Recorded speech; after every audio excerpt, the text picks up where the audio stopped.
How to open Excel हमने कल की क्लास में डिस्कस कर दिया था। नाउ बट हियर अगेन एक बार मैं फिर से चीजें क्लियरिफाई कर दूं आपको कैसे ओपन करेंगे। एक्सेल को ओपन करने के मल्टीपल वे थे जो मैंने बताया था। एक तो तरीका है कि आप इस पे सर्च कर लें, सर्च बॉक्स जो आपको दिख रहा है यहाँ पे,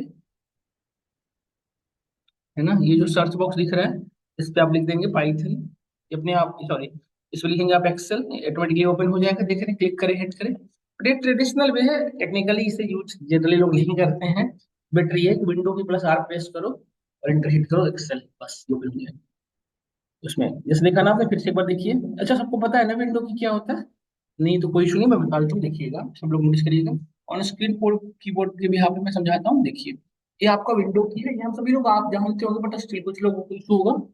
एक चीज मैं फिर से बताना चाह रहा हूँ, यदि आपको कोई इशू डाउट हो ना, चाहे वो वट एवर डाउट, छोटा से छोटा बड़ा से बड़ा, उसको आप हेजिटेट ना हो, जस्ट एक्नॉलेज करें। जैसे मैं ये कीबोर्ड वाली बात नहीं, बहुतों को ये दिक्कत होती है बट वो बताते नहीं है। देखो ये हमारा विंडो की है, विंडो की और आर जो मैं प्रेस करूंगा ना वो आपको यहाँ पे हाईलाइटेड होगा। तो देखिए मैं विंडो की प्लस आर, देख रहे हैं ना, मैं आर विंडो की प्लस आर, जैसे ही मैंने क्लिक किया यहाँ पे नोटिस करिए एक डायलॉग बॉक्स ओपन हो गया। इसे कहते हैं रन डायलॉग बॉक्स। यहाँ पे लिखेंगे हम एक्सेल, एक्सईएल, इंटर हिट किया, देखिए ओपन हो गया।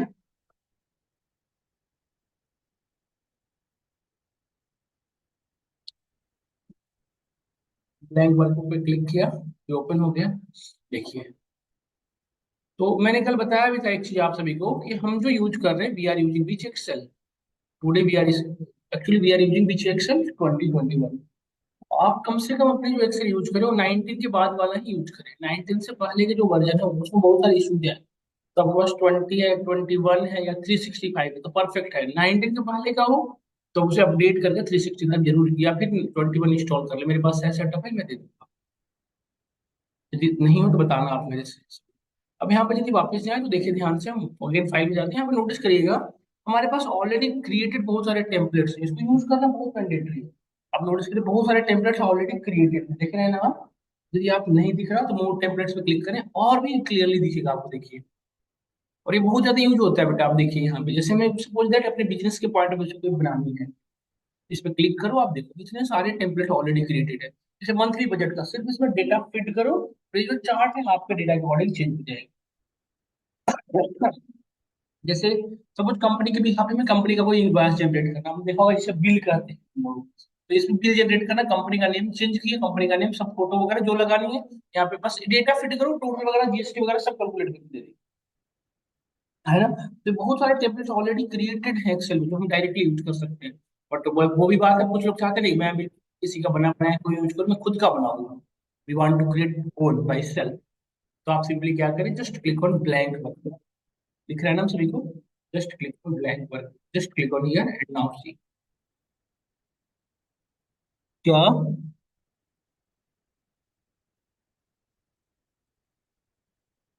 हम्म।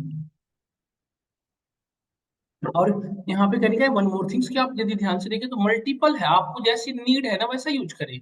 बिजनेस, पर्सनल, प्लानर्स, जैसा आपको नीड है, budgets, charts, calendar, what ever you want. हाँ, ये ना ये बहुत ज्यादा यूज होता है, जैसे बच्चों वगैरह के आपको सोचते हैं ना छोटे कुछ घर में छोटे छोटे बच्चों, उनको कुछ प्रोजेक्ट मिलता है, ये करके लाना है, डायग्राम ड्रा करना है, ये डेटा जनरेट करनी है, या ट्वेल्थ वगैरह में जो बच्चे होते हैं उनको इस तरह के जनरेट करके ले जानी जाती है। या फिर अपने पर्सनल यूज के लिए भी ये यूज करते हैं लोग, जैसे आप पर्सनली डेली बेसिस पे कितने आपके खर्च हो रहे हैं, आप चाहते हो कि उसे एक प्रॉपर, क्योंकि हम एक्सेल पढ़ रहे हैं तो उसे यूज करें रियल लाइफ में भी। यदि आप अपने बिहाफ में यूज करना चाहते हैं तो इसको यूज क्रिएट कर दें, जिसमें से भी जैसा भी आपको नीड हो। और क्या क्या हमने डेली मंथली वाइज जो जो हमने आज डेली बेसिस पे परचेज किया उसको डेटा ऐड करते चले जाएंगे, आज ये परचेज किया, आज ये। और end of the day month वो आपको इवन डेली बेसिस पे आपको बताता जाएगा कि आपकी किस पर्टिकुलर थिंग्स पे ज्यादा एक्सपेंस हो रहा है, और आपकी टोटल बिल कितने की टोटल जनरेट हो रही है हर मंथ, तो बताता चला जाएगा किस मंथ में कम हुई है, किन कौन सा डे ज्यादा होता है, कौन सा डे कम हो रहा है ना, समझ रहे हैं? चार पांच कैटेगरी बना ले, जैसे हमने बना लिया ग्रोसरी स्टोर, क्लॉथ, ट्रेवलिंग, है ना, स्नैक्स, ऐसे तक मल्टीपल बना लिया, उसके भी यहाँ पे अपना डेटा ऐड करते चले जाओ, उसके अकॉर्डिंग बनाते चले जाओ उससे। ये बहुत ज्यादा यूजफुल है, मतलब रियल लाइफ में भी बहुत लोग यूज करते हैं अपने घर के लिए। अब हम ब्लैंक वर्क पे जाएंगे, क्लिक करें, खुद का अपने नीड के अकॉर्डिंग बनाना है तो देखिए यहाँ पे नोटिस करिए बेटा, ये जो है ना हमारा, ये दिस आर कॉल्ड रिबन्स, ये दिस इज कॉल्ड रिबन, ये जो आपके सामने दिख रहा है दिस इज कॉल्ड रिबन। इसमें ये सारे रिबन है, file ribbon, home ribbon, insert ribbon, these are all called ribbon. दिख रहा है। और वन मोर थिंग्स, यदि look at here and see carefully, तो हर एक रिबन के में ना बेटा डिफरेंट डिफरेंट रिबन, जैसे हम अभी होम में है, ये जो आपके सामने दिख रहा है ये सारे क्या है, होम रिबन ऑप्शन दिख रहा है ना। पेस्ट, कट, फॉर्मेट, ट्रांसलेट, यहाँ पे देखिए डेटा की formatting, data alignment area, data का लाइक फॉर्मेटिंग एरिया, ये सारी चीजें हम करेंगे, खुद से पढ़ेंगे ये सारे क्या हुए, रिबन ऑप्शन है। यदि सपोज किसी रिबन को ओपन करें, सपोज करो मैं यहाँ पे होम रिबन के अंदर फॉर्मेट में जाना, तो इसमें क्लिक करके इसके अंदर मूव कर सकते हैं। दूसरा, यदि मुझे इंसर्ट रिबन में जाना है तो इंसर्ट पर क्लिक करके ऐसे मूवमेंट कर सकते हैं, यही है ना तरीका। और चाहते हैं कि मैं इसको कीबोर्ड के थ्रू मूवमेंट करूँ, यदि आप तो इसको एक तो मैनुअली है कि आप कर्सर के थ्रू मूवमेंट कर ले। Second another way is that just press alt key press करें, और आप नोटिस करो सभी का आइडेंटिफायर सर्किट हो गया। होम का क्या है एच, इंसर्ट का क्या है एन, ड्रॉ का क्या है जी, सबका है ना। जैसे suppose if you want to go in data ribbon, suppose यहाँ पे जाना है तो क्या प्रेस करेंगे हम, जस्ट प्रेस ए, और देखो एक या डेटा रिबन के अंदर जितने भी रिबन ऑप्शन सारे इनेबल हो गए। सपोज यदि मुझे सपोज दैट मैं आपसे आप क्वेश्चन करूं, मुझे सपोज करो ये वॉटेवर किसी में जाना है, जैसे सपोज करो मुझे आउटलाइन में जाना है, तो आउटलाइन का क्या है जेड ओ, हमने जेड ओ लिखा, देखिए उसके अंदर आ गए। उसके अंदर मुझे ग्रुपिंग कर रही है, तो जी सब देख रहे हैं ना। अगेन वन मोर, जैसे हम अल्ट की प्रेस किया, मैं होम रिबन में आ रहा, तो हम क्या प्रेस करेंगे बताइए। होम रिबन के लिए क्या है बेटा बताओ, एच, एच प्रेस किया यहाँ आ गए। और यहाँ पे नोटिस करिए फॉर्मेट का, यदि मुझे इसमें जाना हो फॉर्मेट में, फॉर्मेट के लिए क्या है वो, और वो के अंदर जो भी आपको जो भी यूज करना उसकी यूज कर, है ना। तो अल्ट एच, तो जो भी दिख रहा है आपको जिसमें जैसा मूवमेंट करना है, तो दो तरीके हैं, कर्सर के थ्रू, एक शॉर्टकट। नाउ ये हमें क्लियर हुआ। तो इसे जनरली जो टेक्निकली कहा जाता है, these are called navigation area, इस पूरे के कॉम्बिनेशन को, जब कलेक्शन ऑफ रिबन्स, इन सारी चीजों को कहते हैं टेक्निकली सिंपल वर्ड में नेविगेशन। ये क्या हमारा है, नेविगेटर। अच्छा, नेविगेटर के जस्ट नीचे चलिए तो ये जो दिख रहा है आपको, ये formula bar, this is called formula, है ना। और यहाँ पे सेल का रिप्रेजेंट है, ये सेल को रिप्रेजेंट करता है कि आप कौन से सेल में हो। और यदि यहाँ पे आए तो this is called work space area, ये जो दिख रहा है आपको ये white space, this is called work space area. अच्छा, एक चीज नोटिस करो, वर्क स्पेस एरिया के अंदर मल्टीपल क्या है, रेक्टेंगल बॉक्सेस है, दिख रहा है ना, मल्टीपल दिख रहा है आप सभी को, ये सुनो। तो ये जो मल्टीपल रेक्टेंगल बॉक्सेस दिख रहे हैं, व्हाइट बॉक्सेस दिख रहा है ना, इतने सारे हैं, इन्हें क्या कहते हैं technically, this is called cell, इनको क्या कहते हैं हम, सेल। और जितने भी सेल होते हैं उनके यूनिक नेम होते हैं, ईच सेल है यूनिक नेम। तो दीज आर कॉल्ड कॉलम, जो दिख रहा है दीज आर कॉल्ड, तो 1 2 3 4 हमारा क्या है, रो है, और एबीसीडी क्या है हमारे कॉलम्स, इसमें कंफ्यूज नहीं होना है। तो जो सेल का नेम होता है ना बेटा, जो जितने भी सेल है उन सेल का जो नेम होता है ना, समझिएगा थोड़ी टेक्निकली प्रॉपर, कि जो सेल के नेम होते हैं ना वो कैसे आइडेंटिफाई किए जाते हैं, उस सेल, सॉरी, ये जो सेल है इनके नेम कैसे होते हैं, रो विथ कॉलम। ये जो सेल आप ये जो दिख रहे हैं सेल, इसके नेम कैसे साइन होते हैं, कॉलम विथ रो। जैसे मैं सपोज दैट मैं यहाँ पे हूँ, मैं कौन से कॉलम में हूँ, कॉलम नंबर सी, और रो कौन सा है, सेल का नेम क्या हो जाएगा, C. Suppose you are here and this name of this cell is G1। अच्छा, यहाँ पे तो शो कर भी करता ही है, आप यहाँ पे भी नोटिस नोटिस करो, रिप्रेजेंट कर। तो सेल का नेम जानना क्यों इंपॉर्टेंट है, एक क्वेश्चन देखो, इसके पीछे ना टेक्निकल रीजन है, मैं इसलिए बता रहा हूँ ये चीजें। जैसे हमने 66 एक्सेप्ट किया, 66 में मुझे कुछ इंप्लीमेंट करना है, या कुछ एक्शन लिखकर फॉलो करना है, या इसको कहीं यूज करना है 66, तो मैं डायरेक्टली 66 को एक्सेस नहीं कर पाऊंगा। कैसे कर सकते हैं, by the help of cell लेंगे। 66 किस सेल में बताओ, जी। तो जहां पे हम G5 लिखेंगे मीन्स व्हाट, 66, मतलब सिंपली ये समझना है कि सेल की जो वैल्यू है वो कैसे एक्सेस होंगे, कैसे एड्रेस होंगे, by the help of cell. तो सेल के नेम से उस सेल को एड्रेस कर सकते हैं। इज इट क्लियर, मैंने यहाँ तक सभी को क्लियर हो रहा होगा। अब यहाँ पे नोटिस करो, यहाँ पे ऑप्शन है शीट 1 शीट 2, यदि मुझे देखो ये तो अभी एक वर्क स्पेस था, है ना, जैसे मैंने यहाँ पे लिख दिया आईडी सपोज। अब मुझे दूसरा वर्क स्पेस, तो इस तरह से आप मल्टीपल वर्क स्पेस ओपन कर सकते हो जितना चाहो। अच्छा, इसे डिलीट भी कर सकते हैं अपने नीड के अकॉर्डिंग, हमें नहीं चाहिए तो हम डिलीट कर दी। इसको नेम रीनेम कर सकते हो, डबल क्लिक किया हमने, यहाँ पे लिख दिया एम्प्लॉई डेटा, देखिए नेम रीनेम हो गया, डन। अब suppose that I am here, हम भी कहाँ पे, सेल नंबर A1 में है, दिख रहा है आप सभी को। Now I am here, I am in the A1, I want to move on top most bottom, मैं सबसे नीचे जाना है top most bottom. How to do that one, control down बेटा से, just press I am here and press control, ये up arrow है, down है, लेफ्ट है, राइट, कंट्रोल डाउन, देखिए आप सबसे नीचे आ गए। There is no cell after this one, देख रहे हो ना। तो total number, how many total number of row you can start here, 10,48,576। इसलिए मैंने कल बताया था कि Excel work with little bit amount of data. जिससे बड़ी डेटा होगी, इवन इसकी लिमिटेशन 10 लाख है। 5 लाख से ज्यादा जैसे डेटा होती है ना, लैक ऑफ इसमें जनरेट कर लेगा। हाँ जी, बस एक सेकंड, एक सेकंड। सबको ये दिक्कत हो रही है क्या ऑनलाइन स्टूडेंट? आप बताएं, क्या सबको ये इशू हो रही है? अब भी हो रही है इशू? मैं ये समझा रहा था कि suppose I am here, I want to move on top most bottom, just press control key and down. अब देखिए सबसे लास्ट में आ गए, in which we can store only. अब यहाँ से क्लेरिफाई हो रहा है कि हम टोटल डेटा कितनी स्टोर कर सकते हैं, 10,48,500। अगेन मुझे टॉप टॉप अप पे जाना है तो कंट्रोल प्लस अप है। अब सबसे ऊपर आ गए देखिए, लेफ्ट मोस्ट में जाना है तो control plus right arrow, left most में आना है तो कंट्रोल प्लस लेफ्ट, है ना? क्लियर हो रहा है? सपोज अब now I want to create a data, actually one more things. If you want to select the entire, suppose मैं यहाँ पे हूँ, मैं चाहता हूँ इस पूरे कॉलम को सिलेक्ट करना, तो एक तो तरीका ये है कि इस पे क्लिक किया, ये पूरी कॉलम सिलेक्ट हो गई होगी, पूरी ऊपर से टॉप से बॉटम तक। डन। दूसरा क्या है? आप simple, sorry, control space, control plus space bar आप प्रेस करेंगे, पूरी की पूरी कॉलम सेलेक्ट हो जाएगी। देखिए कंट्रोल प्लस स्पेस बार, किसी भी सेल में कंट्रोल प्लस स्पेस। और यदि रो सेलेक्ट करना तो शिफ्ट स्पेस, पूरी की पूरी रो सेलेक्ट हो गई। या फिर आप यहाँ पे क्लिक करोगे तब भी हो गई, जो आपको इजी लग रहा है उसे फॉलो करो। Done. Now I am creating a normal data with you see. I am मैं डेटा क्रिएट कर रहा हूँ, जैसे मैंने रखा एम्प्लॉई आईडी, एम्प्लॉई नेम, तो यहाँ पर रखा ईएमपी नेम, एम्प्लॉई नेम। आप भी मेरे साथ साथ क्रिएट करें। ग्रॉस सैलरी, पीएफ, हाँ, शिफ्ट स्पेस एचआरए, एंड यहाँ पे हमने रखा टोटल सैलरी। आ जाइए, तो ये हमने डेटा क्रिएट किया है मैन्युअली, है ना? अब एक चीज की नोटिस करें ध्यान से, ये जो हमारी डेटा है, हमने यहाँ पे पूरी लिखी थी बेटा एम्प्लॉई आईडी, बट एक दूसरी आप देखा ना कैसे किया हमने, सबको क्लियर है ना ये? देखो मैंने सबसे पहले यहाँ पे क्या लिखा था, एम्प्लॉई आईडी, इससे ले वन, जब बी1 में जाना है तो टैब प्रेस करो, यहाँ पे आ गए, यहाँ पे लिखे एम्प्लॉई नेम।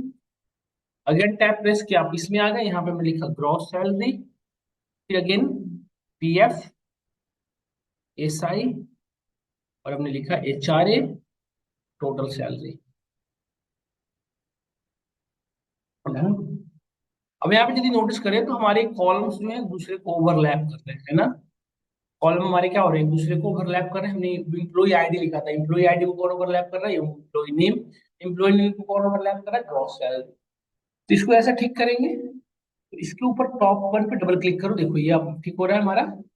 तो क्या ये मैन्युअली करना पॉसिबल है? यदि सपोज 100 नंबर ऑफ कॉलम होते तो कितने पे डबल क्लिक करते चलते हैं? प्रॉब्लम है ना, समझ पा रहे हो ना आप ये चीजें? तो इसके लिए बेटर ऑप्शन क्या यूज करें आप, पूरे डेटा को सिलेक्ट कर लें। हमें अभी पूरी कॉलम सेलेक्ट करनी है, तो हमने बताया कॉलम सेलेक्ट करने के लिए क्या यूज करते थे, इस पूरे रो नंबर वन को, पूरे रो को सेलेक्ट करना है तो क्या करेंगे, शिफ्ट स्पेस हम पढ़े ना अभी, शिफ्ट स्पेस से पूरी की पूरी रो। क्या हमें जो चाहिए वो रो सेलेक्ट हुआ, या उससे एक्स्ट्रा रो भी सेलेक्ट, जो हमें चाहिए ही नहीं था?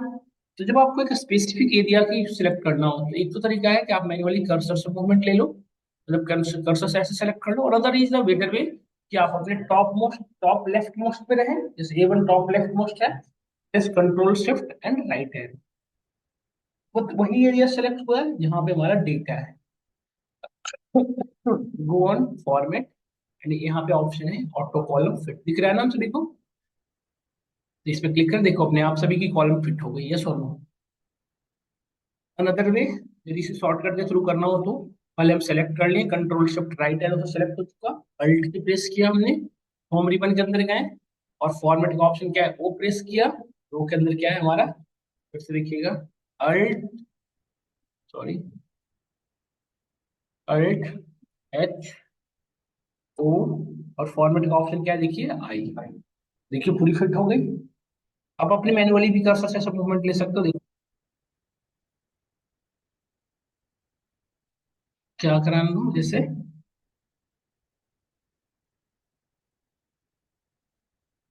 हाँ एग्जैक्टली, यहाँ पे हमने टॉप लेफ्ट मोस्ट पे रखे, और यहाँ पे प्रेस किया control shift and right arrow, control shift यहाँ पे रखिए, देखिए कंट्रोल शिफ्ट राइट एरो, फिर हम जैसे ही प्रेस करेंगे पूरी की पूरी डेटा सेलेक्ट होगी, जितने कॉलम हमने बना रखे होंगे, चाहे जितना बटे कॉलम होगा, ये 5, 10, 50 जितने भी होंगे, बट वही एरिया सिर्फ सेलेक्ट होगा जहां तक आपकी डेटा है। अब इसके कॉलम जो एक दूसरे को ओवरलैप कर रहे हैं उसको ठीक करना था। तो होम रिबन के अंदर एक फॉर्मेट ऑप्शन देखिए, फॉर्मेट ऑप्शन, इस पे क्लिक करके हम ठीक कर सकते हैं। हाँ वही बता रहा हूँ, इसको शॉर्टकट के थ्रू करना चाहते हैं तो अल्ट की प्रेस करें, अल्ट, होम रिबन के अंदर क्या है, एच, फिर से देखिए एक बार, हमने control shift right alt H, home के लिए क्या रिबन एच था ना, और फॉर्मेट के लिए क्या है, वो ऑप्शन है, वो प्रेस किया हमने, और ऑटो कॉलम फिट करने के लिए क्या है, आई। इसका शॉर्टकट क्या हो जाएगा, अल्ट एच ओ आई। पहले सेलेक्ट कर लो, देन कॉलम फिट करने का शॉर्टकट क्या है, अल्ट एच ओ आई, एक साथ, है ना।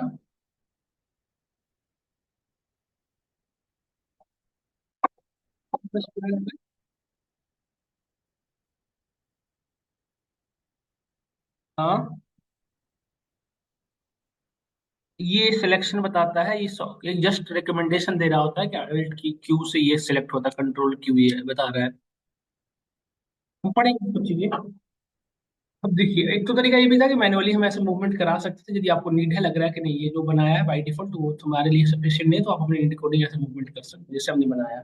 अब मैं इम्प्लॉई आईडी जनरेट कर रहा हूँ। इम्प्लॉई आईडी आपने देखा होगा, जनरली इम्प्लॉई की आईडी होती है एक सीक्वेंस में होती है, जैसे 1011, नेक्स्ट इम्प्लॉई की आईडी क्या होगी, 1012, इसी तरह से फॉलो करती है।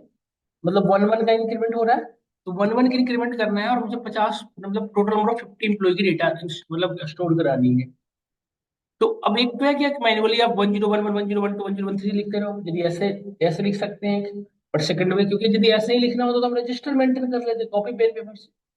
एक्सेल का क्या यूज है, फिर तो ऐसा लिखने की नीड नहीं है, बट सब ये ध्यान रखना है कि जब इंक्रीमेंट 11 का हो तो हमने डेटाबेस 1011 किया और अपने कर्सर को वहां तक सेलेक्ट कर लिया, प्रेस कंट्रोल की प्रेस कर लिया। कंट्रोल हमने होल्ड कर रखा है, अब देखिए मेरा हाईलाइटेड होगा, हमने कंट्रोल होल्ड कर रखा है। तो अपने कर्सर को यहाँ पे रखा और कंट्रोल होल्ड कर रखा और यहाँ से ड्रैग कर दीजिए, ऑटोमेटिकली 11 का इंक्रीमेंट ले लेगा। देखो, देखो ध्यान से, हो गया ना ये 1011, 1012। बट ये सिर्फ 11 का इंक्रीमेंट डिफॉल्ट होता है, 11 का इंक्रीमेंट करने का क्या सेंस है, जैसे हमने लिखा 1011, समझिए नेक्स्ट वैल्यू आपको रखना था 1022, तो ये इसमें कितने का इंक्रीमेंट है, 11 का ना। इसके अंदर जो स्ट्रक्चर जो बन रहा है 11 का है, जिसको बाय डिफॉल्ट फॉलो नहीं करेगा। यदि कोई आप कस्टमाइज वे में बनाना चाहते हो, लाइक स्ट्रक्चर डिफाइन करना चाहते हो, तो हम एटलीस्ट कितने लिखने पड़ेंगे, दो, एटलीस्ट दो लिखिए। जैसे 1011, 1012, तो इसमें पता चल गया कि गैपिंग कितने का है, 11 का। अब आपको इस सिनेरियो में दोनों को सेलेक्ट कर लें, और देखो ये जो पॉइंट दिख रहा है इससे ड्रैग करें आप, देखिए ये ऑटोमेटिकली फिर 11 की गैपिंग फॉलो कर रही है। बट 11 का इंक्रीमेंट करना हो तो सिंपली आप कुछ नहीं करने की रेट है, आप उसको यूज कर सकते हैं, ठीक है। बट आपने देखा होगा कंपनी के जो नेम होते हैं ना, आपने देखा होगा ये चीजें, कंपनी सॉरी, जो एम्प्लॉय आईडी होती है उस कंपनी के नेम के साथ अटैच होती है। जैसे मैं होंडा कार इंडिया में था, इसके पहले तो हमारी आईडी रहता हुआ करती थी GNU 101, जो भी आईडी थी, ग्रेटर नोएडा को ऑफिस थी, तो उसने उसने अपने लोकेशन के साथ अटैच रखा था, GNU। तो उसी तरह मुझे, हाँ,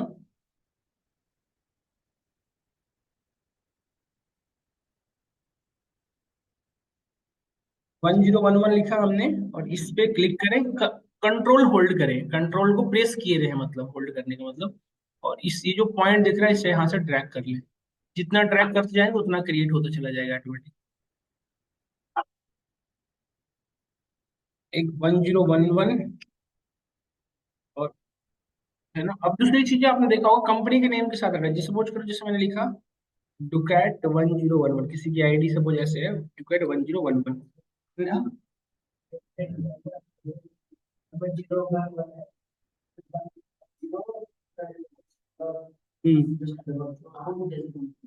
वो दो लिखते स्ट्रक्चर। यदि आपको इंक्रीमेंट 11 का नहीं है, जैसे यहाँ पे देखिए 1011, नेक्स्ट वैल्यू है 1022, इंक्रीमेंट 11 का नहीं है, यहाँ पे गैपिंग बहुत ज्यादा का है। बाय डिफॉल्ट एक्सेल 11 की गैपिंग को फॉलो करता है।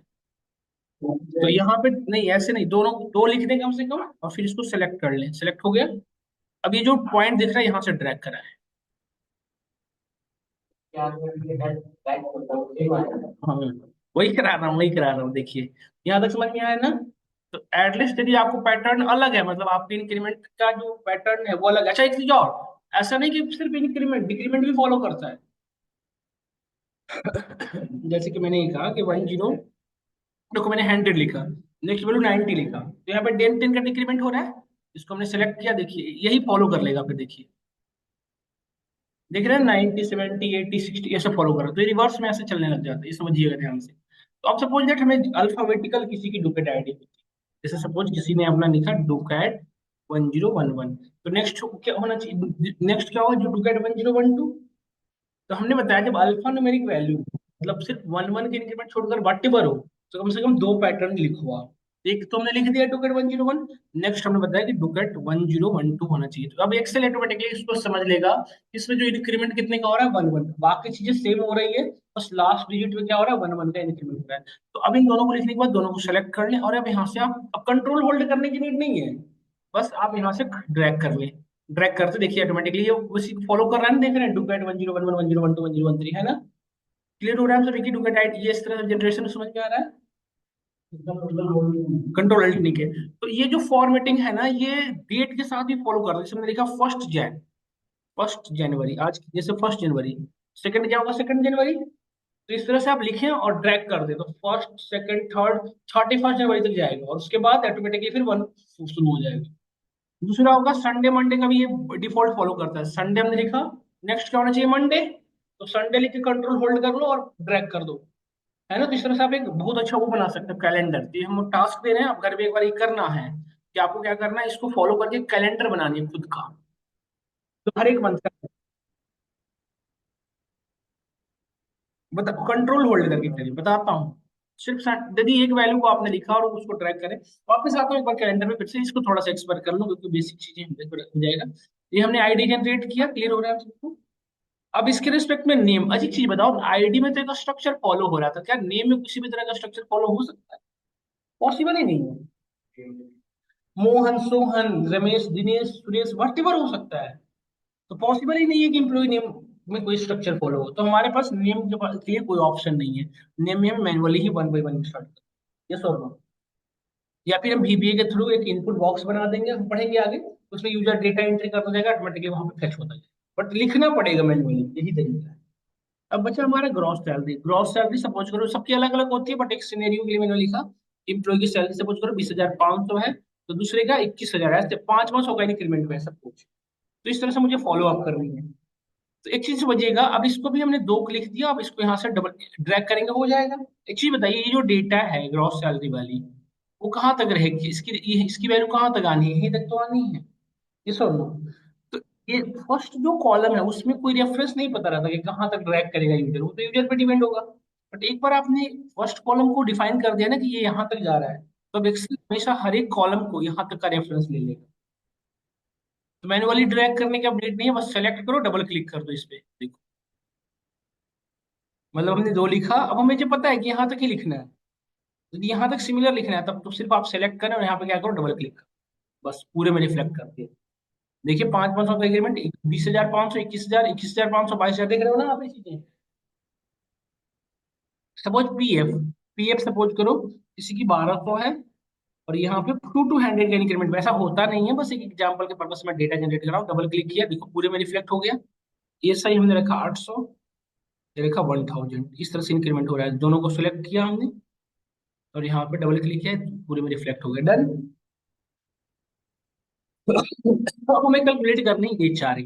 आप जानते होंगे हमारी जो ग्रॉस सैलरी है उसी का 40% होता है HRA, सब कंपनी में अलग अलग होती है, कुछ में 12% देते हैं, कुछ में अलग अलग। तो सपोज हमें इसका 40% कैलकुलेट करना है, HRA जो देना है कितना परसेंट देना है, 40%। तो कैसे ऐड करो, कैसे कैलकुलेट करोगे HRA?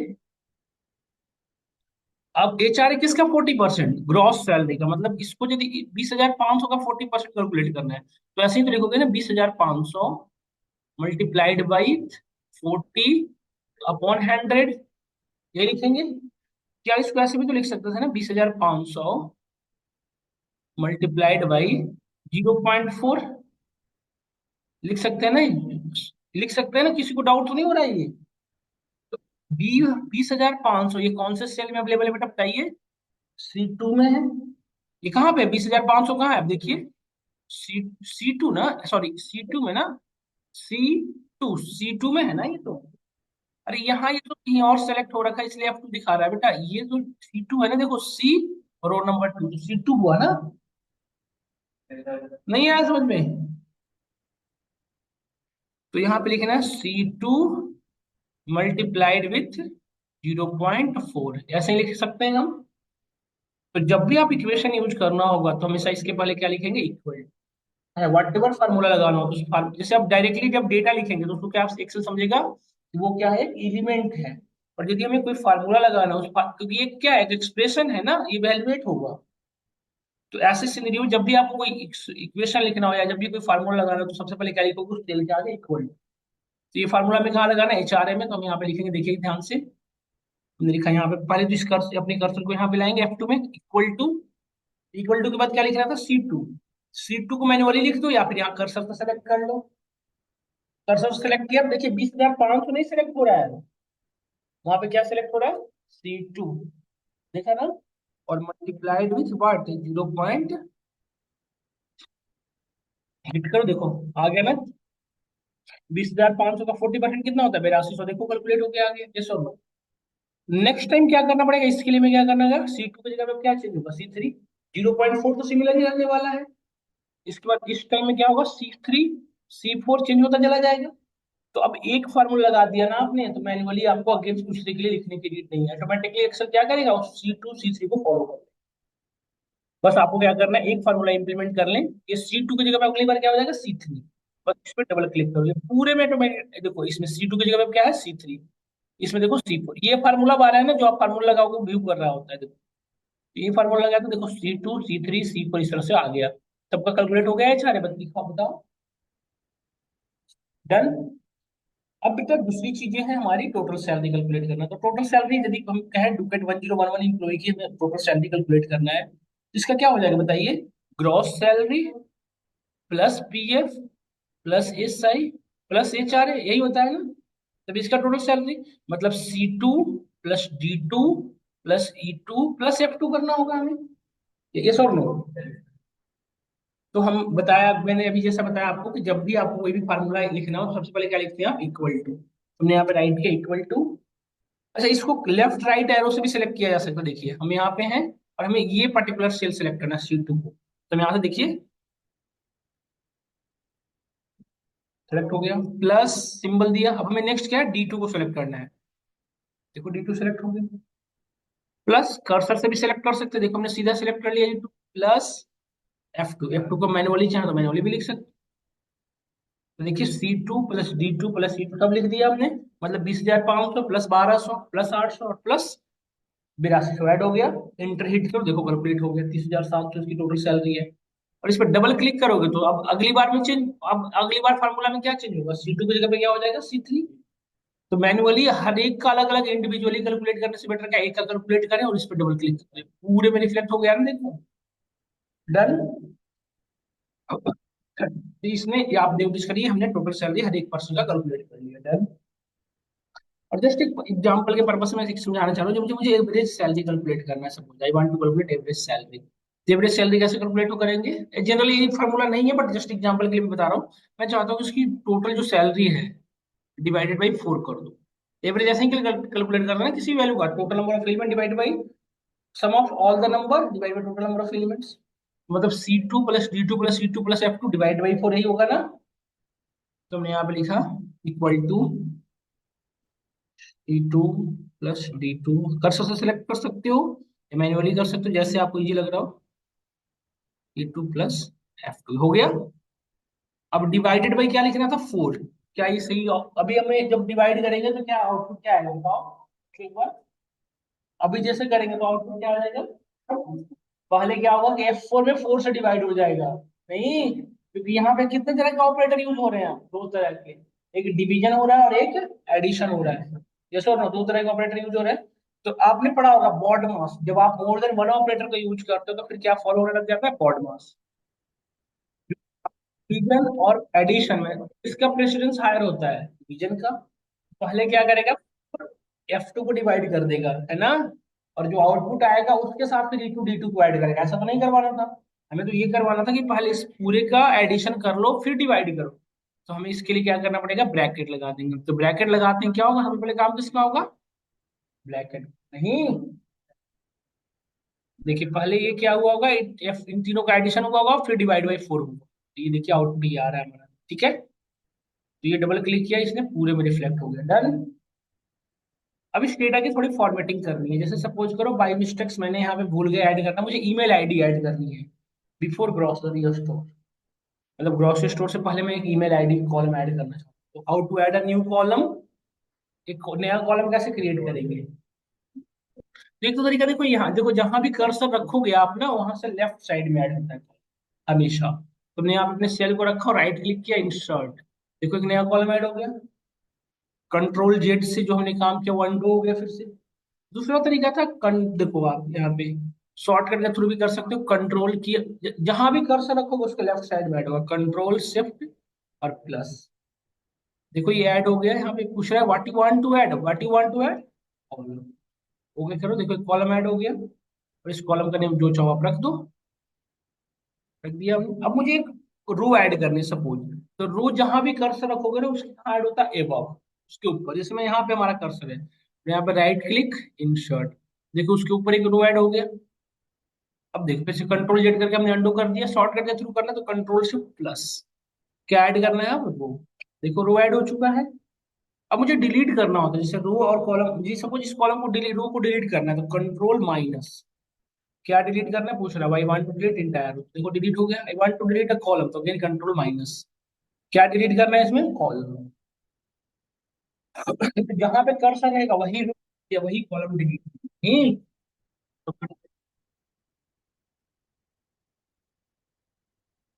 कंट्रोल शिफ्ट प्लस से होगा, कंट्रोल शिफ्ट प्लस, यहाँ तक हो गया सबको।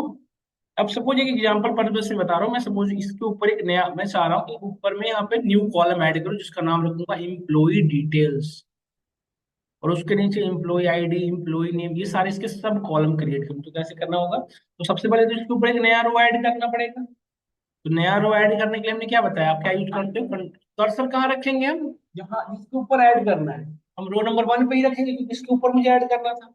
तो कंट्रोल से प्लस किया और यहाँ पे हमने ऐड किया इंटायर रो, देखो इसके ऊपर एक रो ऐड हो गया ना, ये सो रो। अब हमने कहा मुझे यहाँ पे पूरे में चाहिए था एम्प्लॉय डिटेल्स, तो हमने एक जगह तो लिख दिया एम्प्लॉय डिटेल्स, बट मुझे तो पूरे में चाहिए था ना, हमने कहा कि मुझे ये रिजल्ट जो है पूरे में रिफ्लेक्ट होना चाहिए। तो यहाँ पे और भी तो सेल है, यस और नो, D1 E1 F1 सारे सेल हैं, इन सभी सेलों को एक सेल बनाना पड़ेगा। तो इसके लिए क्या करना पड़ेगा, जहां पे आप कर्सर रख रखे हो उससे पूरे एरिया को सेलेक्ट कर लो जहां तक आप इसको पूरे में रिजल्ट व्यू करना चाहते हो। और यहाँ पे देखिए ऑप्शन है merge and center, merge across, merge cell, unmerge cell. Merge करेंगे तो मर्ज हो जाएगा, मतलब सारे सेल एक जगह पे हो जाएंगे, एक सेल के अंदर आ जाएंगे, और जो डेटा है वो सेंटर पे चला जाएगा। मर्ज अक्रॉस में सिर्फ मर्ज होगा, अनमर्ज में अनमर्ज होगा। मर्ज एंड सेंटर क्या, देखिए डेटा पूरी की पूरी यहाँ आ गई ना, देखिए जैसा चाहिए था हमें, इम्प्लॉय ऐसे ही तो चाहिए थे, पूरी की पूरी सेल का नेम क्या होगा, A1, अभी A1 ही हो गया पूरी, है ना। अब बाकी अलग अलग है बट ये पूरा A1 है, समझ गया नहीं समझ गया। अब दूसरी चीजें देखो, अब डेटा के थोड़ी फॉर्मेटिंग पे काम करते हैं, तो डेटा फॉर्मेट करने के लिए पहले सेलेक्ट करना होगा, control shift right arrow left arrow से पूरी की पूरी डेटा सेलेक्ट हो गई। दूसरा तरीका ये है कि आप कंट्रोल प्लस ए करो, पूरी की पूरी डेटा यहाँ सेलेक्ट हो गई। अच्छा यहाँ चीज और देखो, यदि कर्सर हमारा आउट ऑफ डेटा होता तो यहाँ पे कंट्रोल ए यदि कर रहे हैं आप, देखिए बाहर वाला भी एरिया सेलेक्ट होता है जो कि हमें अननेसेसरी है। मैं सिर्फ वो एरिया सेलेक्ट करना है जहां पर रियल डेटा है हमारा, नहीं, इसमें हमने कंट्रोल ए किया तो वो एरिया सेलेक्ट हुआ जहां पर रियल डेटा एग्जिस्ट। अब यहाँ पे देखिए जैसे इसे बोल्ड करना, तो यहाँ से हम बोल्ड कर सकते हैं, इसकी साइज इंक्रीमेंट डिक्रीमेंट करा सकते हैं, देखिए ऑप्शन है ना, डिक्रीज इंक्रीज करा सकते हैं। यहाँ पे देखिए, यहाँ पे बॉर्डर क्रिएट कर सकते हैं, हम बॉर्डर लगा दिए। यहाँ पे इसकी बैकग्राउंड कलर चेंज कर सकते हैं, जैसा आपको चाहिए वैसा कर लो, नो फिल, है ना। यहाँ से हम अलाइनमेंट एरिया टिक कर सकते हैं, यहाँ से लेफ्ट राइट एरो हो सकता है, यहाँ से देखो शिफ्ट हो जाएगा आगे की ओर, देख रहे हैं ना आप ये चीजें, जैसा आपको चाहिए। ये जो ऊपर में दिख रहा है, ये टॉप, ये अलाइनमेंट है, ये जो एरिया दिख रहा है अलाइनमेंट एरिया, इसको कर देखिए, ये टॉप पे रखेगा, ये बॉर्डर सेंटर पे रखेगा और ये मिड पे रखेगा, देख रहे हो ना आपने चीजें। और ये लेफ्ट टू राइट है, ये लेफ्ट शिफ्ट कराएगा, ये राइट शिफ्ट, और ये सेंटर पे देखो, ये लेफ्ट शिफ्ट करा दिया, राइट शिफ्ट, ये सेंटर पे दिख रहा है ना सभी को, ये अलाइनमेंट एरिया है। तो इस तरह से हमने एक डेटा को अपने नीड के अकॉर्डिंग परफेक्ट बनाया। अब देखिए सपोज दैट मैं थोड़ा सा इसको और बेटर व्यू में दिखाता हूँ, जैसे हमने सिर्फ दो को सेलेक्ट किया और यहाँ पे इसकी कलरिंग चेंज कर, मर्ज एंड सेंटर किया था बेटा, मर्ज एंड सेंटर।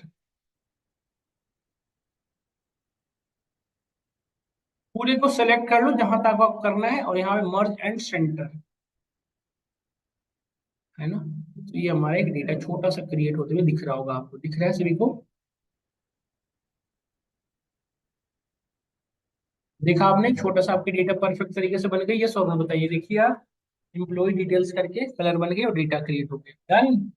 बॉर्डर लगाने के लिए अब देखिए, सपोज दैट आपको ये वाली पैटर्न डिफरेंट रखनी है, देखिए, तो यहाँ से हम डेटा की रैपिंग चेंज कर सकते हैं, देखिए एंटी क्लॉकवाइज कुछ ऐसा डेटा दिखेगा, देखो आप, है ना।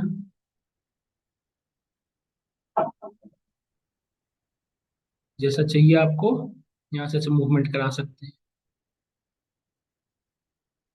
ठीक है। तो जैसा चाहिए आप कर सकते हैं, यहाँ तक सब लोगों ने कर लिया तो।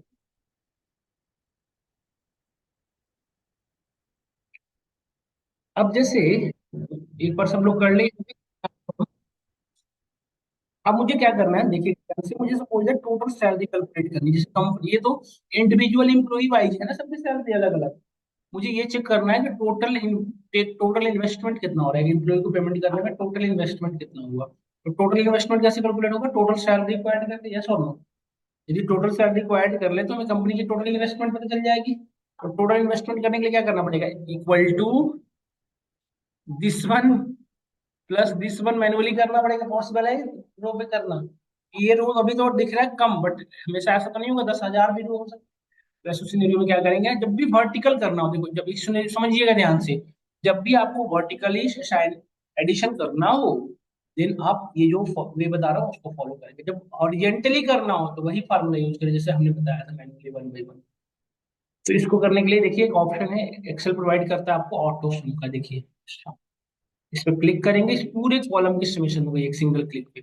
इसको शॉर्टकट के थ्रू भी कर सकते हैं, कैसे देखिए, अल्ट, होम के अंदर था ना इस सम का, ऑटो सम का ऑप्शन एच, होम के अंदर यहाँ पे हम कहाँ जाएंगे, यू, यू के अंदर हमें क्या करना है, सम, तो यस, इंटर करिए, देखिए आ गया। इसकी एवरेज करनी तो क्या करेंगे, अल्ट एच यू, एवरेज के लिए क्या है ए, देखिए निकल गया। दूसरा तरीका था क्या, तीसरा तरीका, ये दो तो मैंने बता दिया, तीसरा भी ये है कि आप इसको कुछ नहीं करें, अल्ट 1, अल्ट 1।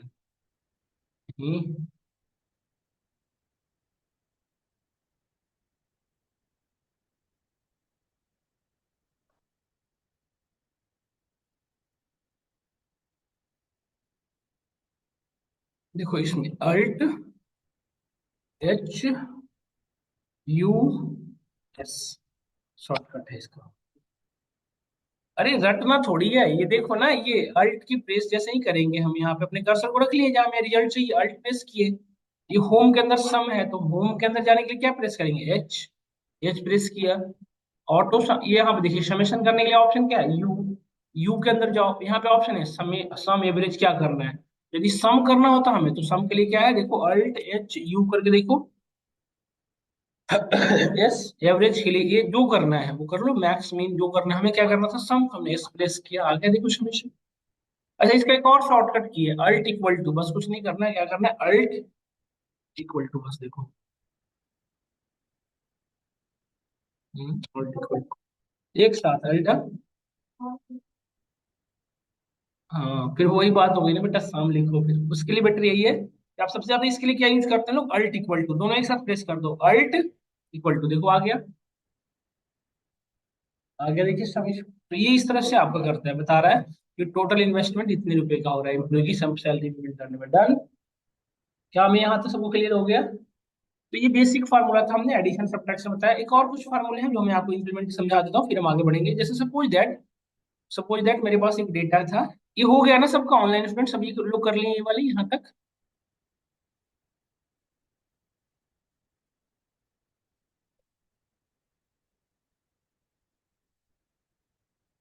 हाँ, पहला आईडी तो ड्रैग करना ही पड़ेगा।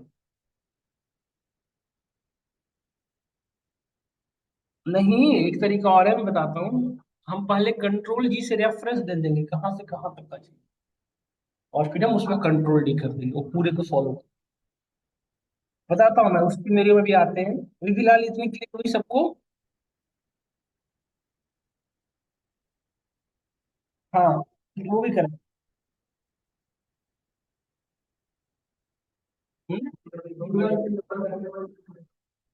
क्या पढ़ रहा है संडे मंडे, हाँ। मेरी लिंक पे शायद मैं कर रहा हूँ संडे मंडे दो लिख दे, फिर वो फॉलो कर लेगा ट्यूजडे वेडनेसडे। हाँ।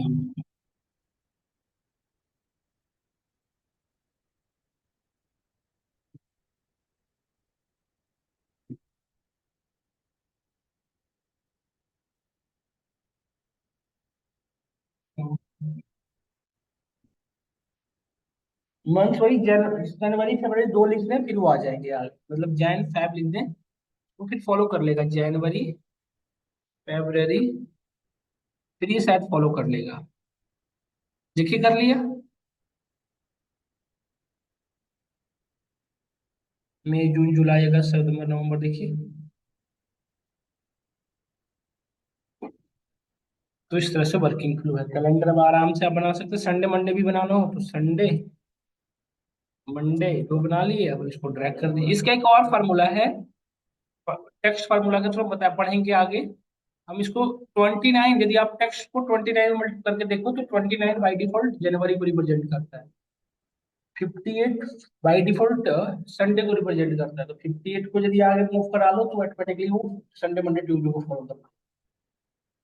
हम पढ़ेंगे थोड़ी अभी इस चीज को, क्योंकि वो फार्मूला जब यूज करेंगे तो ज्यादा बेटर होगा अभी ना, आप ज्यादा हो जाएंगे। यहाँ तक क्लियर हुआ सभी को ना? अब बेसिक फार्मूला अप्लाई करना है, जैसे सपोज हमने एक प्रोवाइड किया आपको एक्स और दूसरी वैल्यू प्रोवाइड किया हमने वाई, और मैंने आपसे कहा कि मुझे एक्स प्लस वाई का होल स्क्वायर चाहिए। एक्स की वैल्यू 6 है, वाई की वैल्यू 4 है। एक्स प्लस वाई का होल स्क्वायर का फार्मूला क्या होता है जनरली, आप बता सकते हैं? एक्स प्लस वाई का होल स्क्वायर का फार्मूला क्या होता है? एक्स प्लस वाई का फार्मूला आप जानते होंगे, x square plus y square plus two a b, यही होता है ना फार्मूला। ए प्लस बी का होल स्क्वायर का फार्मूला आपने जो यूज करते हैं वही तो यूज होगा यहाँ भी।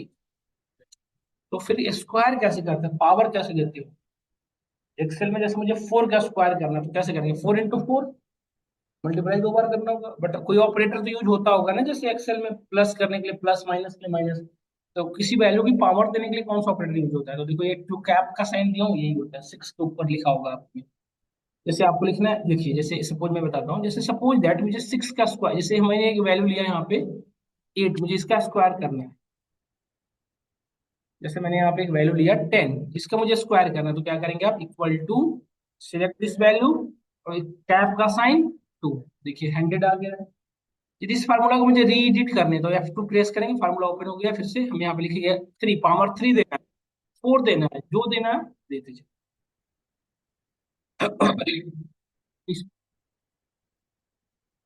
इक्वल टू, हाँ देखिए, जैसे मुझे इसका स्क्वायर करना है तो ये G20 पर सेलेक्ट किया, सेल नंबर जो भी था, कैप का साइन दीजिए, कैप का सिंबल 6 के ऊपर होगा, 6 के ऊपर देखिए आपने कंप्यूटर शिफ्ट के साथ यूज करिएगा।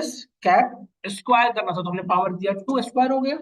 क्यूब कर रहा हूँ 3 लिखते, बी का स्क्वायर, तो इसको सेलेक्ट कीजिए अगेन कैप 2, तो बी का स्क्वायर प्लस 2 इंटू ए इंटू बी, हो गया ना? 2ab, सॉरी हमने बी लिख दिया।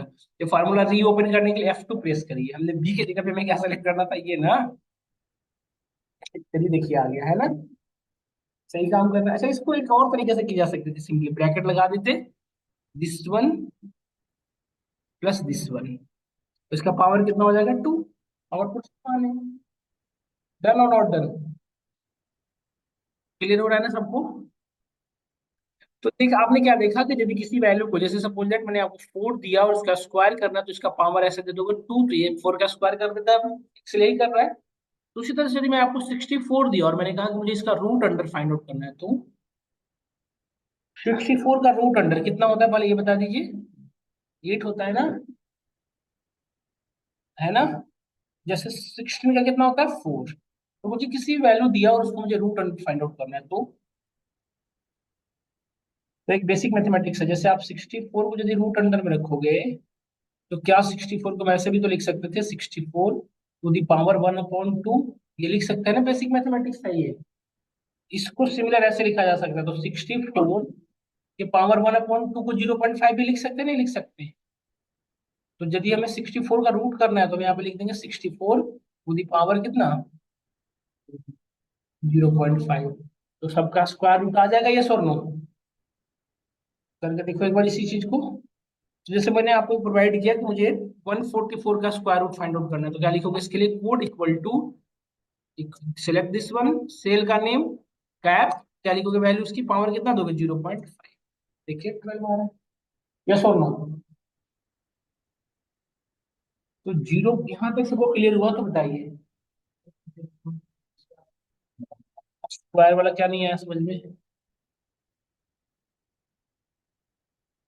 स्क्वायर वाले में क्या दिक्कत आ रही है? देखिए फार्मूला ये है, F2 से हम फार्मूला भी ओपन कर सकते हैं, F देखिए ये फार्मूला, इसमें क्या दिक्कत आ रही है बताइए? G24 का स्क्वायर, तो कैप दे दिया तो स्क्वायर हो गया, प्लस B2 का स्क्वायर हो गया, B2 का स्क्वायर प्लस 2AB।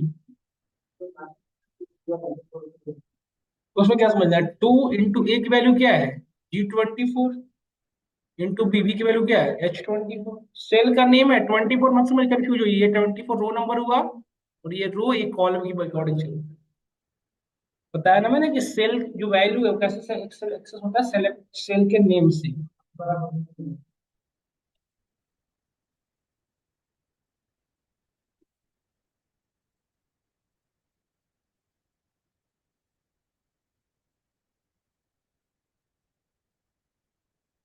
नहीं, एक सेकंड देखिए, यहाँ पे स्क्वायर हो गया, स्क्वायर ए स्क्वायर प्लस बी स्क्वायर, तो बी स्क्वायर के लिए सेलेक्ट दिस वन, बी का स्क्वायर हो गया, प्लस 2 इंटू का सिंबल ये है स्टार वाला, इंटू ए इंटू बी, कोई भी आउट हो गया। स्क्वायर रूट करना है, तो स्क्वायर रूट के लिए देखिए यहाँ पे देखिए आप, Kanika equal to select this value and cap का साइन यहाँ पे 0.5 लिखिए, 0.5। अब इंटीग्रल देखिए आ रहा है।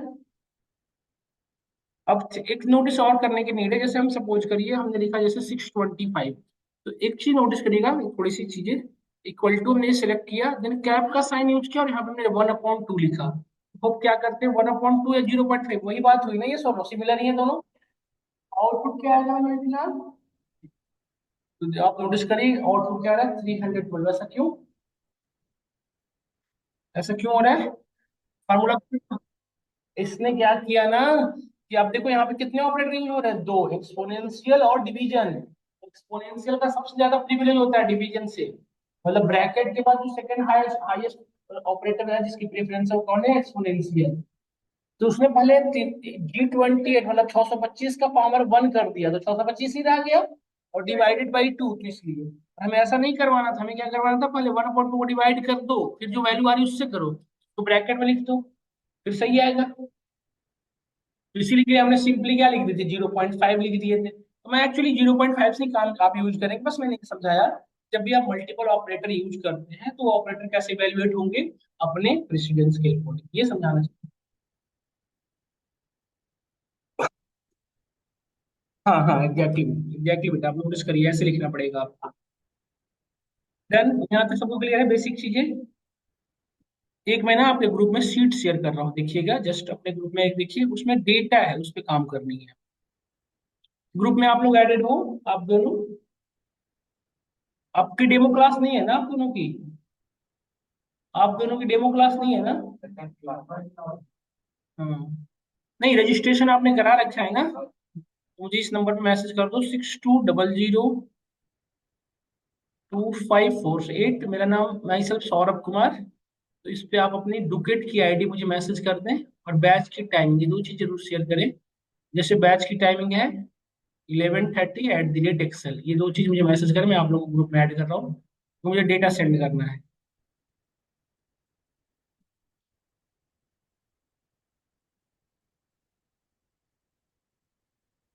आ रहा है ना समझ में?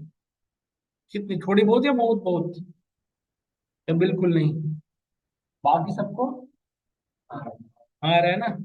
ऑनलाइन में जितने लोग हैं समझ में आ रहा है ना सभी को, या बिल्कुल ऐसे लग रहा है समझ नहीं आ रहा है क्या चल रहा है क्लास में? ऐसा तो नहीं हो रहा ना बेटा किसी के साथ होता है प्लीज? क्योंकि इतनी का एक बता पा रही हैं, आप लोग सभी चुप हैं, तो मुझे उस भी यहाँ पे जजमेंट करना टफ हो रहा है कि क्या आप लोग को भी समझ में आ रहा है या इशू हो रहे हैं आपके एंड पे। आ रहा है ना? जैसे ही आपको प्रॉब्लम हो ना, जस्ट एक्नॉलेज करें, मैं आपको हेल्प कर सकता हूँ। यदि आप नहीं बोलोगे तो प्रॉब्लम हो जाए, समझना बहुत टफ होता है। तो ये हमने देखा, इसके आगे मूव मूव करके देखिए। एक मैंने आपको डेटा भेजा है आपके ग्रुप में, देखिए एक डेटा भेजा हूँ, नंबर नोट कर लिया आप लोग ना? कर दीजिए मैसेज मुझे ग्रुप में, मैसेज कर दीजिए, मैं आपको ऐड करूँ। जैसे एक मैंने आपको डेटा भेजा, उस डेटा को ओपन कर लीजिए एक बार। जो फाइल भेजा उस पर सिंपली डबल क्लिक करेंगे, ओपन हो जाएगा। डबल क्लिक देखिए इस तरह से ओपन हो गया।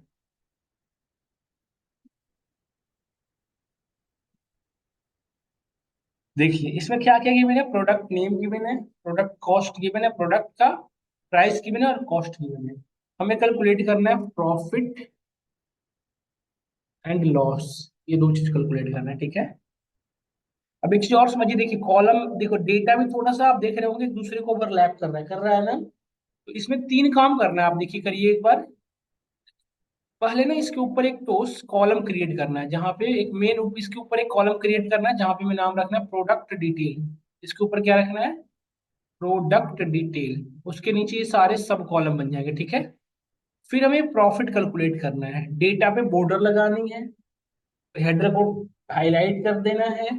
ये दो काम करिए तो फटाफट करिए, तो फिर मैं बताता हूँ प्रॉफिट का फार्मूला कैसे लगाते हैं।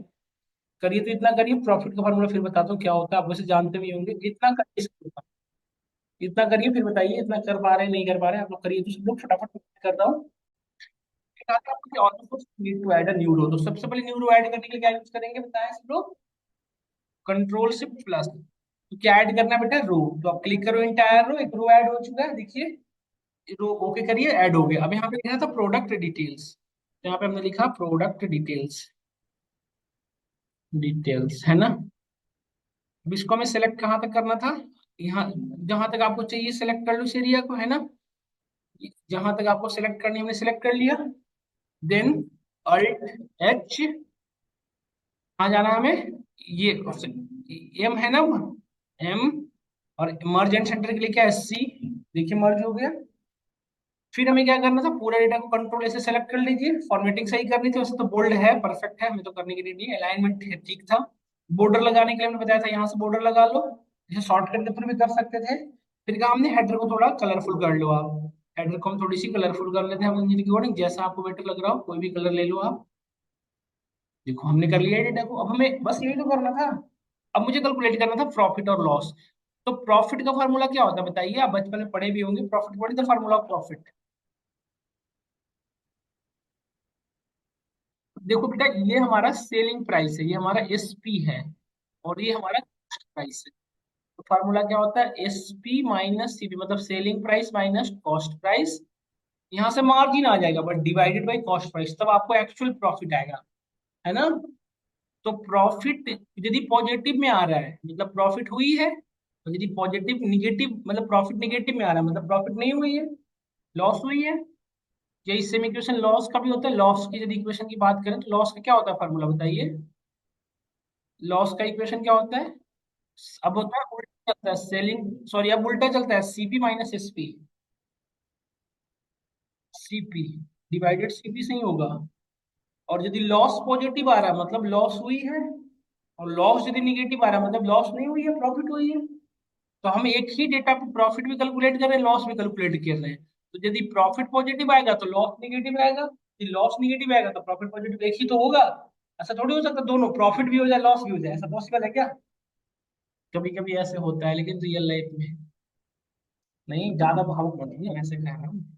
देखो आप, अब हम यहाँ पे इक्वेशन लगा रहे हैं, equal to right here equal to, then select this one, यही था ना बेटा आपका। तो आपने सेलेक्ट किया minus this one, B three minus C three हो गया, मतलब S P minus C P हो चुका है। अब इसमें डिवाइड किससे करना था, सी थ्री से। पहले ब्रैकेट लगा लो, नहीं तो यदि आप डायरेक्टली लगा दोगे तो सिर्फ डायरेक्टली उससे डिवाइड करेगा जिसके नियर बाई रहेगी वैल्यू, है ना। तो डिवाइडेड बाई सी थ्री, तो ये हो गया, ये क्या ये हुआ, selling price minus cost price divide by cost price. Hit करो देखो आ गया आपको। अच्छा आपको परसेंटेज में नहीं आ रहा होगा, बाई डिफॉल्ट ऐसे आ रहा होगा, ये मेरे में ऐसे बाई डिफॉल्ट ले लेता है, ऐसे आ रहा होगा 1.61 फ्रैक्शनल में फ्लोट वैल्यू।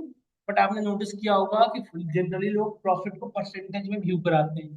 तो आपको कुछ नहीं करना है, इस पर क्लिक कर लीजिए सिंपली, और यहाँ आपसे परसेंटेज देखिए ऑप्शन आ रहा है ना, या फिर इसको एक और तरीका था परसेंटेज में कन्वर्ट करने का, क्या, मल्टीप्लाइड बाई 1/100, फिर परसेंटेज में हो जाता ना। तो उससे बेटर क्या है कि आप इस पर क्लिक कर दो, परसेंटेज में ऑटोमेटिकली कन्वर्ट कर दे, है ना। और ये हमने कैलकुलेट कर दिया, डबल क्लिक करो ये पूरे में रिफ्लेक्ट हो गया। क्या ये सही आया 167%, देखो एक बार। परचेज कितने का किया था? 1.4 का। सेल कितने कर रहा है? 3.99 का। एक्चुअली में उसने प्रॉफिट ज्यादा ले रहा है। 100% की प्रॉफिट तो 3 पे ही आ गया था उसका, 2.8 समथिंग पे ही आ गया था। और उसने 2.8 नहीं बेच रहा, 3.99 पे। मतलब शॉपकीपर नहीं है वो, रॉबर है इनडायरेक्टली। नहीं वो तो, अरे तो फिक्स जरूरी थोड़ी कि 100% ही प्रॉफिट होता है। प्रोबेबिलिटी थोड़ी है कि 0 से 1 के बीच में ही आएगा। अरे प्रॉफिट जितना वो उतना आएगा ना। 200% प्रॉफिट नहीं होता, होता है 300 प्रॉफिट नहीं होता, होता है। जिसकी वैल्यू कम कर दो ना बेटा। देखो यदि आप आपको लग रहा है डाउट, देखो मैं कर देता हूँ। 1.9, अब प्रॉफिट 100 के अंदर आ, देखो सर 47%। हाँ,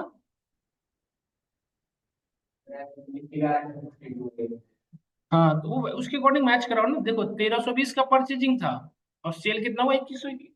तो प्रॉफिट कितने का हुआ? 65% का मान लो। नहीं, क्लियर हो रहा है नहीं हो रहा बताओ। और प्रॉफिट पॉजिटिव में आ रहा है, मतलब उससे प्रॉफिट हुई है। प्रॉफिट यदि पॉजिटिव में आ रहा है मतलब प्रॉफिट हुआ है, यस और नो। और यदि हम लॉस कैलकुलेट करें तो लॉस का फॉर्मूला क्या हो जाएगा? Cost price minus selling price. Bracket लगा लीजिए यहाँ पे, divided by what? Cost price. देखिए माइनस में आ रहा है, क्योंकि पॉजिटिव प्रॉफिट हुई तो लॉस कैसे हो सकती है? चेक कर लेते हैं। जैसे देखिए उसकी कॉस्ट प्राइस रही थी सपोज करो 4.5 का, तो लॉस हो गया ना। देखो बता रहा है यहाँ पे, देखो अभी ये निगेटिव आने लगा, ये पॉजिटिव, क्योंकि 11% का लॉस हो गया है। समझ रहे हैं ना सब लोग? तुम्हारा फार्मूला। हाँ,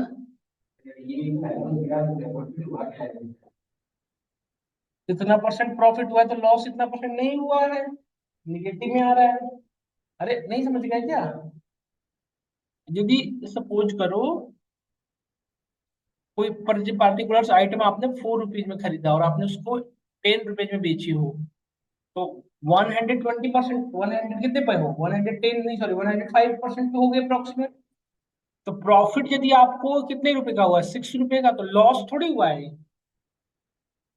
तो लॉस यदि पॉजिटिव में आता तो -6 रुपए का लॉस हुआ है, मतलब ऐसा दिखा सकते हैं कि आप -6 तक के लॉस में हो। इससे जैसे जैसे नियर बाई होते जाओगे आप लॉस की ओर बढ़ते जाओगे। जैसे सपोज करो हमने लॉस 1 पे आ गए, तो क्या होगा? लॉस होने लगा आपका। जितना निगेटिव में है मतलब लॉस नहीं हुआ है, बट वो पॉजिटिव में जैसे जैसे आता जाएगा आपको रियल में लॉस होता। डन। तो ये एक बेसिक फार्मूला था। अब मैं, जैसे मैंने एक शीट भेजा ना आपको ये कैलकुलेट करने का, इसी तरह से एक मैं शीट भेज देता हूँ आपको जिसमें बहुत सारी चीजें होंगी निकालने के लिए। उसमें आपको प्रिंसिपल अमाउंट होगा, रेट गिवन होगा, और टाइम गिवन होगा, ठीक है। इस भी यहाँ पे आपको सिंपल इंटरेस्ट निकालना होगा। सिंपल इंटरेस्ट, ठीक है। फिर आपको एक और डेटा दूंगा, उस पर आपको कंपाउंड इंटरेस्ट निकालना होगा। क्या किस पे? हम्म। और हमने आप परसेंटेज में कन्वर्ट किया, इस पे क्लिक करके देखे ना आपने? वो, क्या ma'am? Yes ma'am, yes ma'am. तो यहाँ तक मैं क्लियर हुआ ना सबको? तो ये मैं अभी आपको डेटा सेंड कर दे रहा हूँ, उस पर आप एक बार ये सारी चीजें इंप्लीमेंट करके देख लीजिएगा। मतलब आपको सिंपल इंटरेस्ट, कंपाउंड इंटरेस्ट, फिर एक डेटा ऐसा होगा जिसमें आपको सिंपल इंटरेस्ट गिवन होगा, और प्रिंसिपल अमाउंट गिवन होगा, टाइम गिवन होगा, आपको रेट कैलकुलेट करना होगा। कर लोगे ना ये सब चीजें अपोजिट में? सिंपल इंटरेस्ट का फॉर्मूला क्या होता है? सिंपल इंटरेस्ट का principal amount into rate into time divided by, यही तो होता है सिंपल इंटरेस्ट का, बस। तो अब इसमें से जो गिवन है, जैसे सिंपल इंटरेस्ट निकालना है तो फार्मूला यही लिख दोगे। यदि सपोज करो मुझे टाइम रेट निकालना है, तो इसका फार्मूला में क्या चेंज होगा बताओ? इसमें क्या चेंज होगा? रेट निकालना है तो क्या हो जाएगा बताओ? अब ये मल्टीप्लाइड में हो जाते हैं ना, एस आई इंटू 100 हो जाएगा, और जो मल्टीप्लाई में वो डिवाइड में हो जाएगा, मतलब प्रिंसिपल अमाउंट ऑफ टाइम ऐसे होगा। यही फार्मूला हो जाएगा ना चेंज। ये मल्टीप्लाई में आ जाते हैं, ये डिवाइड हो जाते हैं। तो पढ़े होंगे ना आप, जैसे 2x इज इक्वल टू ए, तो फार्मूला x का क्या हो जाएगा? a/2। और यदि यहाँ पे होता है a इंटू बी, और b निकालना होता तो b का फार्मूला क्या हो जाएगा बताइए?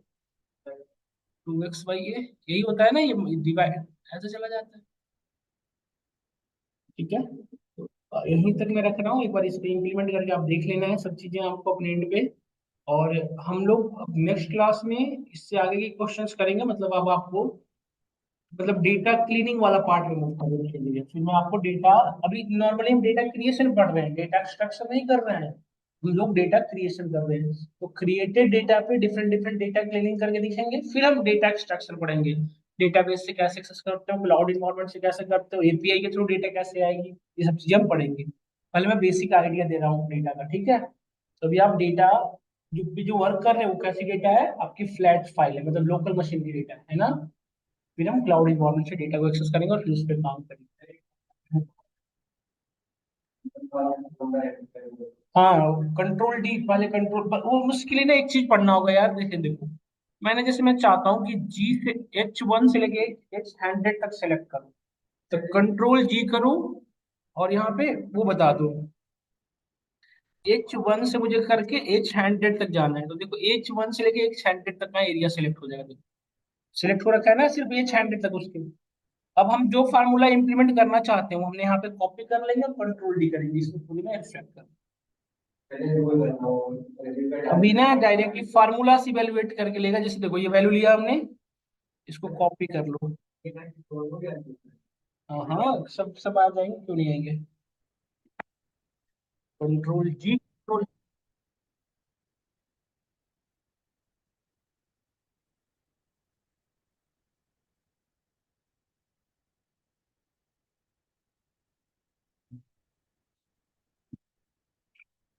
पहले ये स्पेसिफिक एरिया सेलेक्ट कर लें कंट्रोल जी से, जैसे हेलो।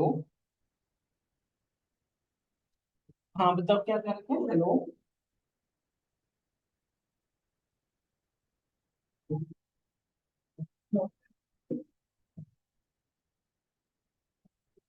आ रही है तो वो अगर अभी कंफर्म नहीं हो पा रही है तो भाई बस, या मैं कल फिर देखूंगा थर्ड एसी का या सेकंड एसी में, तो शायद मे भी हो पाए।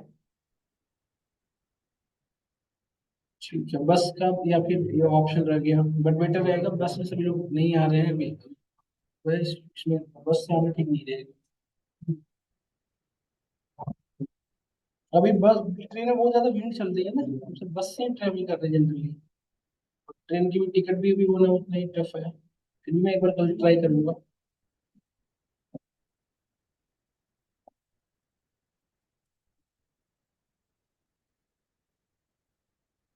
5 मिनट में कर रहा हूँ, ठीक है। हाँ, मैं ये बता रहा था कि यदि एक स्पेसिफिक एरिया को सेलेक्ट करना है तो आप यहाँ पे देखिए, जैसे मुझे H1 से H100 तक सेलेक्ट करना होता सपोज, तो एक तरीका है जैसे मैंने वाली कर्सर से सेलेक्ट कर, दूसरा तरीका ये है कंट्रोल जी ओपन से कर लें, कंट्रोल जी गो टू, बस होता है इसका नाम। इस पे आप रेफरेंस दे दें, हम H1 से लेके हमें कहाँ तक जाना था, H100 तक, कोलोन बीच में दें, H1 से लेके H100 तक, तो वो एरिया सेलेक्ट हो जाएगा। देखिए सिर्फ H100 तक का ही सेलेक्ट है, देखिए आप H100 के बाहर की एरिया देखिए ब्लैंक है। अब इसमें जो वैल्यू डालनी है उसको कंट्रोल जी डी डी कर दे, जो वैल्यू रिफ्लेक्ट होगा, जैसे सपोज करो हमने लिखा 1011, इसी वैल्यू को पूरे में रिफ्लेक्ट कराना होता सपोज, मतलब 100 तक का। तो कंट्रोल एक 1011, एक वैल्यू लिया 1012, इसको हमने ऐसे सेलेक्ट किया, कंट्रोल सी कर लीजिए कॉपी, ठीक है। अब आप यहाँ पे पहले ऊपर में सेलेक्ट करके कंट्रोल जी हमने सेलेक्ट कर लिया कि H1 से लेके H100 तक की डेटा में सिलेक्ट करनी है। ओके क्लिक किया, देखिए ये डेटा आ गई, अब कंट्रोल डी कर दीजिए। ये किसमें दिक्कत हो रही है क्या, कि पूरी सेम वैल्यू रिफ्लेक्ट हो रही है, तो पढ़ेंगे कि ना एक्चुअली फार्मूला इंप्लीमेंट करके इंक्रीमेंटेड करवाओगे ना तब वो रिफ्लेक्ट। हाँ, फ्लैग हुआ है, देखिए वही वैल्यू यहाँ तक आई, इसके आगे की वैल्यू नहीं है, दिख रहा है ना। तो इस तरह से जहां तक आपको जितनी एरिया में सेलेक्ट करना है वो कर सकते हैं। हम्म।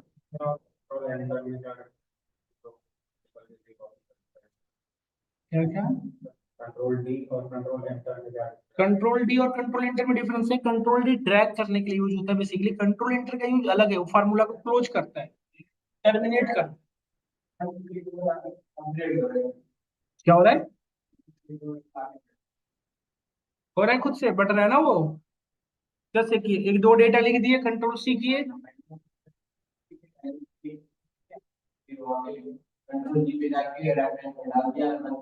एक जैसे आप ये कह रहे हो कि 1 2 लिख दिए, जैसे बताया मैंने कि 1 और 2 लिख दिया, ठीक है, और दोनों को सेलेक्ट करके कॉपी किया ना इसे, सिर्फ वन कॉपी की है। हाँ अब रेफरेंस वो ले लेगा, हाँ हाँ, वेरी गुड, ये भी तरीका है, परफेक्ट। इससे क्या हो रहा होगा, कुछ तो पैटर्न मिल जा रहा होगा सेम। एच एच हैंडेड तक, और यहाँ पे कंट्रोल डी ना, कंट्रोल इंटर।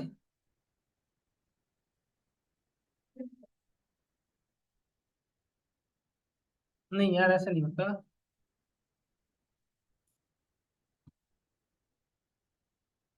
ये इससे नहीं होगा, बताऊंगा मैं। फार्मूला से इवैल्यूएटेड वैल्यू जो होते हैं ना, उससे हो जाता है। जैसे कोई फार्मूला से इवैल्यूएट हुआ रहा था ना, इस पूरे में रेफरेंस ले लेते हैं। और दूसरी मिस्टेक ये हो रही होगी ना, इस डेटा के करस्पॉन्डिंग वैल्यू इसको मैच कराने लग रहा होगा, तो इसकी रेफरेंस यहाँ तक ही है, इसकी डेटा हम ज्यादा ले रहे हैं, तो ये भी एक इशू जनरेट कर सकता है। हम पढ़ेंगे एक बार, इसको कोई इशू नहीं है। बट बार मैंने आपको स्पेसिफिक एरिया सेलेक्ट करना है, तो ड्रैग करने से बेटर क्या है, कंट्रोल जी यूज करो, जो वहां से वहां तक एरिया सेलेक्ट करेगा बस, है ना। फिर जो एक्शन लेना हो आप ले सकते हो, कंट्रोल इंटर ना करें, कंट्रोल डी यूज होता है ड्रैग करने के लिए, what ever value. Control inter से काम नहीं बनेगा, आपको एक जगह बन जा रहा है अनफॉर्चुनेटली, उसके भी यहाँ पे जजमेंट ना करें, क्योंकि जो आप पढ़ो उसके अंदर वे फॉलो होना चाहिए। ऐसा नहीं कि अभी हो गया, कल कर रहे हो नहीं हो रहा है, रैंडमली थोड़ी करना है। एक्सेल बहुत सारी चीजें ऐसे बाई मिस्टेक आपको दिखा देगा करके, कि वो बाई मिस्टेक आपको कोई की प्रेस हो गई होगी, उससे हो गया। हमेशा होता है वो पर्टिकुलर फार्मूला हमारा जेन्युइन होता है, वो नहीं हो रहा है ना अब, तो फिर ये गलत है ना, ऐसा तो नहीं यूज कर सकते। वो कोई पर्टिकुलर फार्मूला प्रेस हो गया होगा। ठीक है, तो आज मैं यहीं तक रखता हूँ, नेक्स्ट क्लास में यहाँ से ओवर करूंगा। Thank you.